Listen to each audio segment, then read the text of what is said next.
ఆలోచన శక్తి. ఒక ఊరిలో రామయ్య అనే వ్యాపారి ఉండేవాడు. అతనికి 2 కొడుకులు. ఆయన తన వ్యాపారాన్ని 2 కొడుకులలో ఒకరికి అప్పగించాలని నిర్ణయించుకున్నాడు. అయితే ఇద్దరిలో ఎవరి తెలివైన వాళ్ళు తెలుసుకోవాలని ఆయన ఆలోచిస్తాడు. దీనికోసం ఇద్దరికీ ఒక పరీక్ష పెడతాడు. రామయ్య, ఈ పరీక్షలో ఎవరైతే నెగ్గుతారో వారికే బాధ్యతలు అప్పచెప్తానని రామయ్య అంటాడు.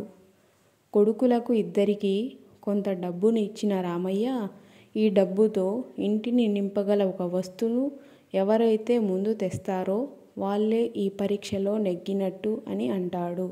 దీంతో తండ్రి ఇచ్చిన డబ్బుతో మార్కెట్ వైపు వెళతాడు పెద్ద కొడుకు. మార్కెట్లో ఉన్న అన్ని వస్తువుల గురించి అడిగి తెలుసుకుంటాడు. తండ్రి ఇచ్చిన డబ్బు మొత్తానికి గడ్డిని కొనుక్కొని వస్తాడు. ఎంత గడ్డి వేసినా ఇండ్లు నిండలేదు. రెండో కొడుకు మాత్రం తండ్రి చెప్పిన విషయాన్ని దీర్ఘంగా ఆలోచిస్తాడు. చివరకు తండ్రి ఇచ్చిన డబ్బులలో 1 రూపాయి ఖర్చు పెట్టి కొవ్వొత్తిని కొని ఇంటికి తీసుకొస్తాడు. వెంటనే దానిని వెలిగించిన వెంటనే వెలుగుతో ఇల్లు నిండిపోతుంది. దీన్ని చూసిన రామయ్య తన తెలివితేటలతో ఇల్లు అంతా వెలుగులతో నింపినందుకు తన చిన్న కొడుకుకి తన వ్యాపార బాధ్యతను అప్పజెప్తాడు.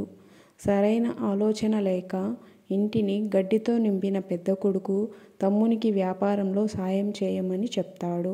మనం ఆలోచించే తెలివితేటలతో ఎంత పెద్ద సమస్య అయినా పరిష్కరించవచ్చు.